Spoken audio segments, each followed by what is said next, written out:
Assalamualaikum warahmatullahi wabarakatuh. Selamat pagi dan salam sejahtera kepada teman-teman semua.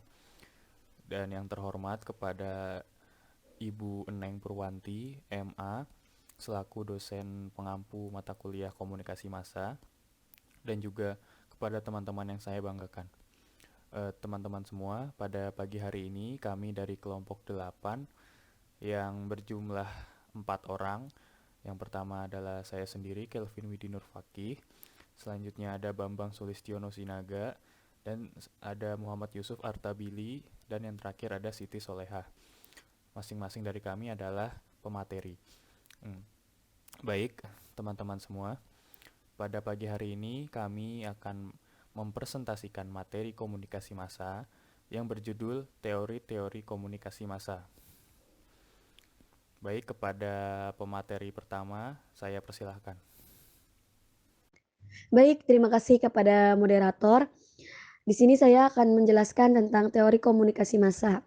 Jadi, manusia adalah makhluk sosial, yaitu manusia yang dalam kehidupan sehari-hari tidak bisa lepas dari kegiatan interaksi dan komunikasi. Komunikasi adalah hubungan antar dan antara manusia baik individu maupun kelompok. Watt Jalawek dalam karya Braddock and Bowes 1980-an bahkan menggunakan bahwa human being cannot communicate.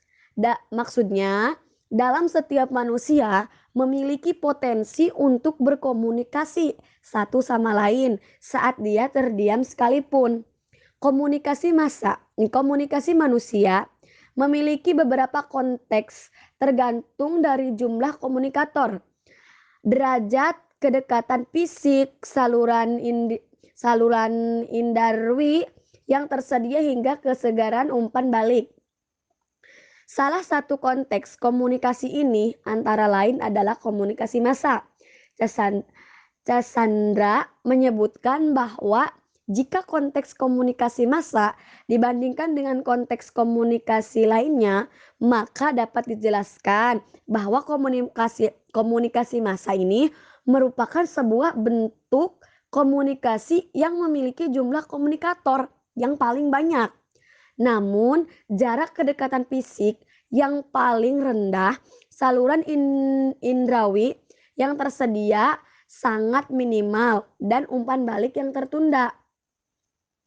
Terus, komunikasi memiliki 9 teori. Ya, salah satunya yaitu hypodermic needle theory. Teori jarum hipodermik memandang bahwa sebuah pemberitaan media massa diibaratkan sebagai obat yang disuntikan ke dalam pembuluh darah audiens, yang kemudian audiens akan bereaksi seperti yang diharapkan. Quali menjelaskan elemen-elemen utama dari teori ini adalah pesan, penerimaan, dan efek. Contoh kasus, pada tahun 2016, film Ada Apa Dengan Cinta 2 dirilis. Berbagai media menayangkan trailer dan membahas film beserta para aktornya yang setiap harinya memenuhi layar kaca. Dan film ini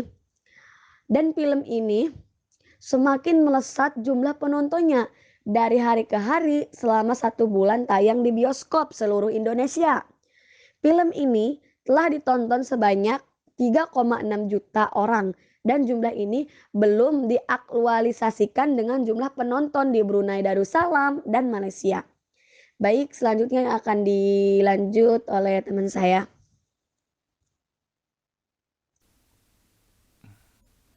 Baik, selanjutnya adalah teori dari cultivation theory.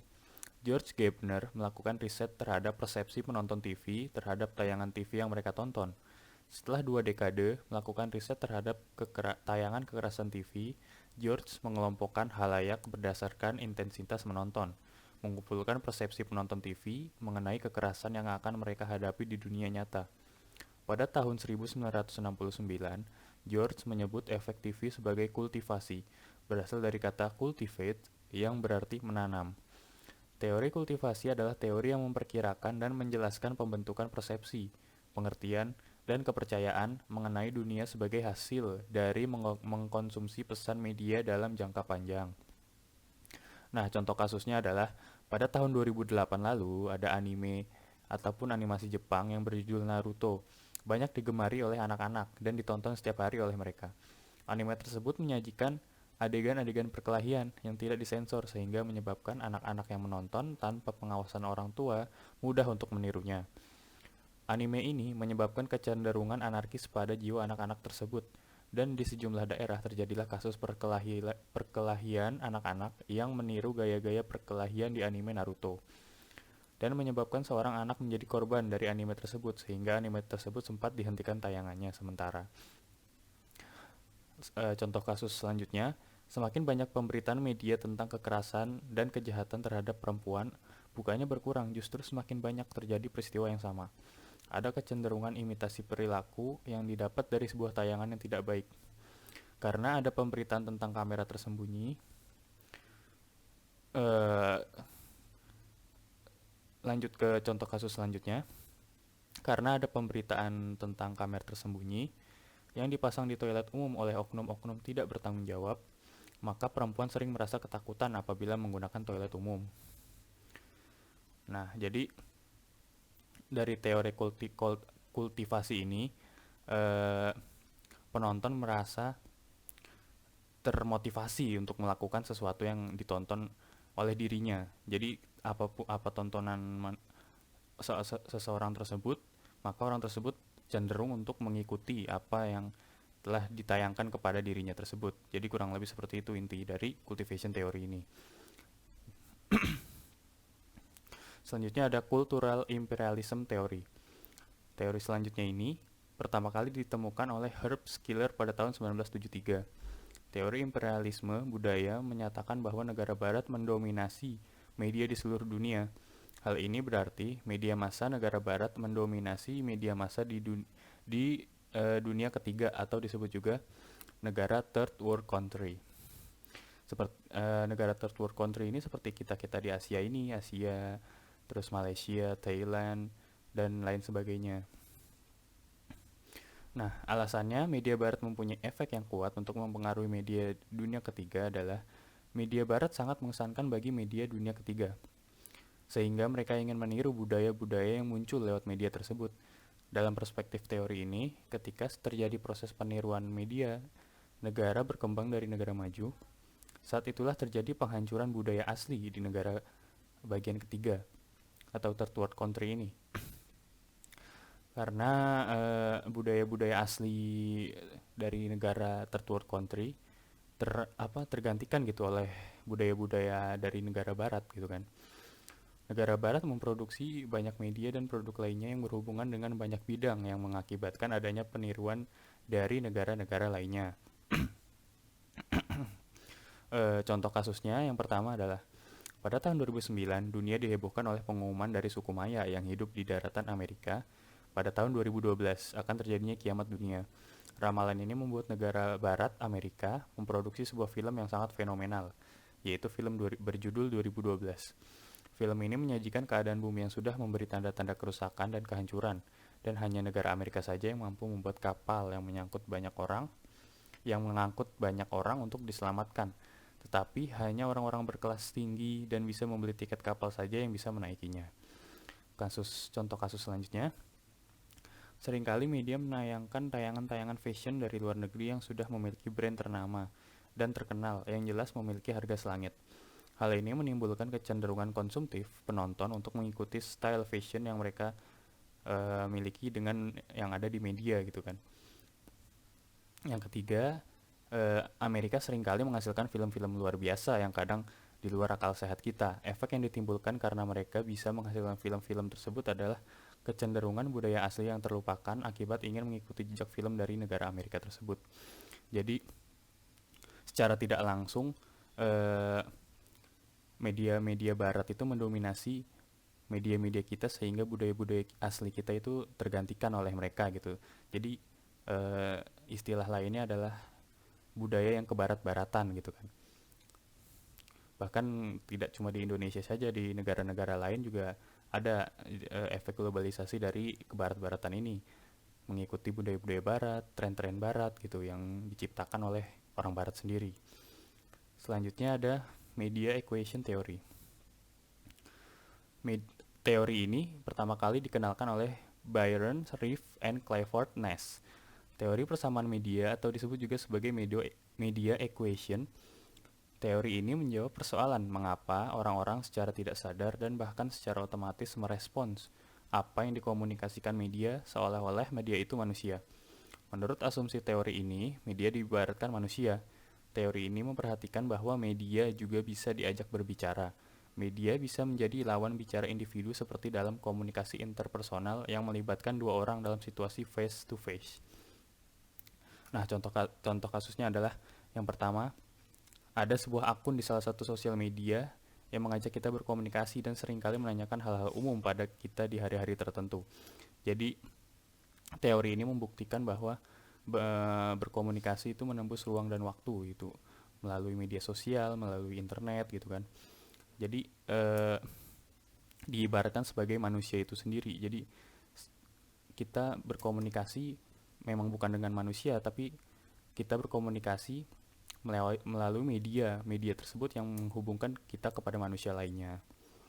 Selanjutnya ada mencari buku di perpustakaan daerah tidak lagi sulit karena sudah adanya website perpustakaan yang juga menampilkan menu untuk mencari daftar buku. Hal ini menunjukkan bahwa media sudah menjadi teman yang bisa diajak berkomunikasi. Jadi sekarang kan nyari website nggak harus kita datang ke nyari buku nggak harus kita datang ke perpustakaan daerah ataupun membeli buku di Gramedia dan lain sebagainya. Kita cukup mencari e-book yang sudah gratis dan legal di website-website yang ada di internet gitu kan. Selanjutnya, aplikasi-aplikasi permainan ada yang menyajikan permainan person versus komputer. Komputer di sini mewakili media yang artinya media menjadi teman interaktif dari segi permainan juga. Jadi saat kita bermain games, kita itu nggak cuma sendiri gitu ibaratnya. Jadi meskipun kita memang bermain sendiri, namun ada sebuah faktor yang disebut sebagai komputer tersebut sudah diprogram oleh manusia sehingga program tersebut menjadi interaktif untuk kita mainkan gitu kan. Jadi nggak cuma flat aja komputer tersebut sebagai komputer, namun komputer tersebut memiliki berbagai program yang telah diprogram oleh manusia itu sendiri sehingga saat kita bermain kita menjadi lebih aktif dan berinteraksi gitu dengan komputer tersebut. Jadi bahasa lainnya seperti program artificial intelligence kurang lebih. Jadi ada kecerdasan yang ditanamkan dari komputer tersebut. Seperti kita bermain game pada umumnya lah kurang lebih. Pasti ada musuh yang harus kita kalahkan. Namun musuh tersebut bukanlah manusia ya seperti kita, namun musuh tersebut adalah komputer yang sudah diprogram. Baik, sekian dari penjelasan saya dari Kelvin Widi Nurfakih. Selanjutnya saya serahkan kepada pemateri selanjutnya. Terima kasih. Spiral Silency Theory. Teori spiral of silency atau disebut juga spiral kebisuan dikemukakan pertama kali oleh Elisabeth Noelle Neumann, seorang sosiologi Jerman pada tahun 1974. Teori ini menjelaskan bahwa jawaban atas setiap pertanyaan terletak dalam suatu proses saling mempengaruhi antara komunikasi massa, komunikasi antar pribadi, dan persepsi individu atas pendapatnya sendiri dalam menghubungkannya dengan pendapat orang lain di masyarakat. Contoh kasus, ISIS adalah gerakan terorisme yang ingin menyerupai Al-Qaeda. ISIS merusak ketentraman banyak negara melalui teror-teror yang mereka lakukan di beberapa negara. Kemudian technological determinism theory. Teori technological determinism atau bisa juga disebut dengan teori determinan teknologi adalah paham bahwa teknologi bersifat determinan atau menentukan dalam membentuk kehidupan manusia. Teknologi sangat berpengaruh besar dengan keberlangsungan hidup manusia karena menjadi alat yang membantu seluruh kegiatan manusia. Contoh kasus, kompor merupakan teknologi yang menggantikan batu sebagai alat untuk memasak. Use and gratification theory. Herbert Blumer dan Elihu Katz adalah orang pertama yang mengenalkan teori ini. Teori uses and gratification atau kegunaan dan kepuasan. Ini dikenalkan pada tahun 1974. Pendekatan uses and gratification ditunjukkan untuk menggambarkan proses penerimaan dalam komunikasi massa dan menjelaskan penggunaan media oleh individu atau agregasi individu dalam. Contoh kasus, pemilik saluran-saluran di media elektronik sudah membagi segmen penontonnya melalui beberapa saluran yang mereka miliki, sehingga penonton bisa memilih saluran mana yang ingin ia tonton dan memudahkan penonton untuk menonton sesuai keinginan mereka. Baik, di sini saya akan melanjutkan penjelasan dari teman saya. Dan selanjutnya saya akan menjelaskan tentang diffusion of innovation theory. Teori difusi inovasi merupakan teori yang muncul pada tahun 1903 oleh sosiolog Peracis Gabriel Tarde yang mengartikan tentang bagaimana sebuah ide dan teknologi baru tersebar dalam sebuah kebudayaan. Kemudian teori ini dipopulerkan oleh Everett Roger pada tahun 1964 melalui bukunya yang berjudul Diffusion of Innovation, yang mendefinisikan difusi sebagai proses di mana sebuah inovasi dikomunikasikan melalui berbagai saluran dan jangka waktu tertentu dalam sebuah sistem sosial. Hasil akhir dari difusi ini adalah agar manusia sebagai bagian dari sistem sosial yang dapat mengadopsi ide, perilaku, atau produk. Contoh kasus salah satu contoh yang menerapkan teori difusi inovasi yaitu perkembangannya sistem pendidikan seiring kemajuan dan berkembangnya ilmu pengetahuan dan teknologi atau iptek. Zaman sekarang, sistem pendidikan di dunia berkembang pesat dengan menggunakan jejaring sosial atau internet.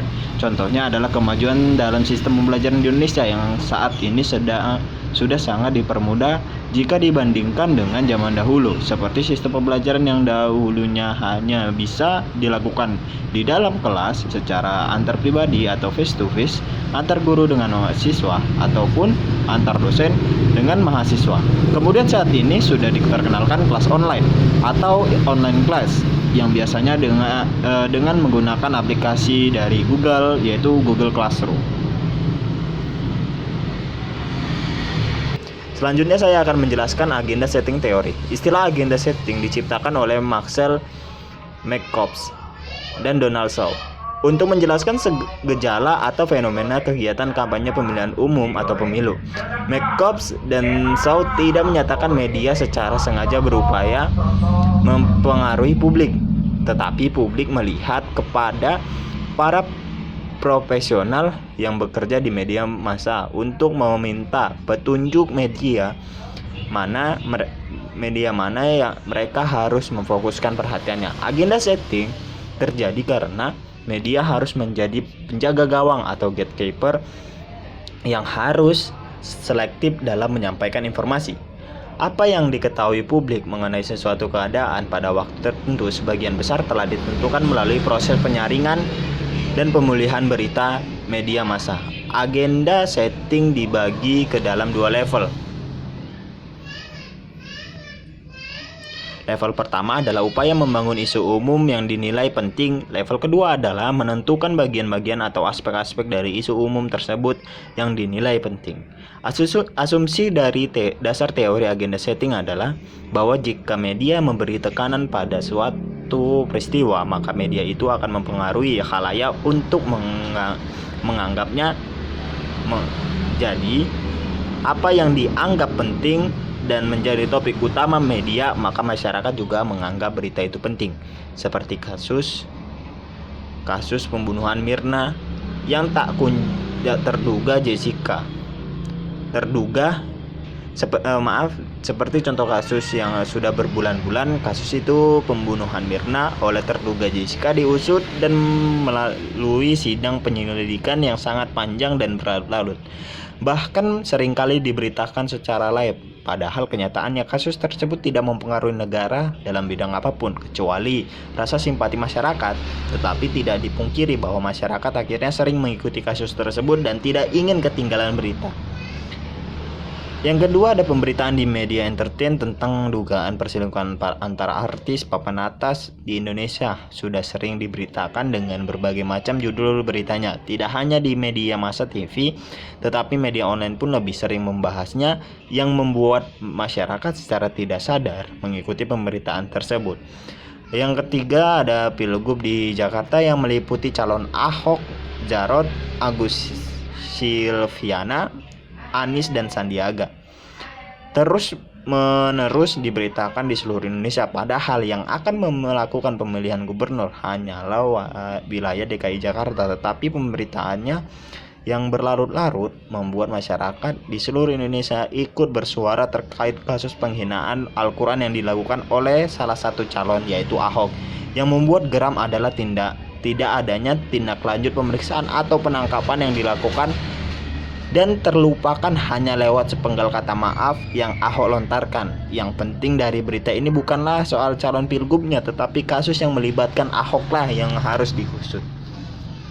Mungkin sekian dari penjelasan saya. Baik, saya ucapkan terima kasih kepada teman-teman semua yang telah menyimak pemaparan materi dari kelompok kami, yaitu kelompok 8. Jika ada kesalahan-kesalahan kata ataupun kesalahan-kesalahan lainnya yang datangnya dari kami, mohon dimaafkan karena kami juga masih proses belajar. Jika ada kata-kata ataupun ucapan yang menyinggung teman-teman semua juga mohon dimaafkan. Baik teman-teman semua, saya akhiri presentasi hari ini. Wabillahil taufiq wal hidayah. Wassalamualaikum warahmatullahi wabarakatuh.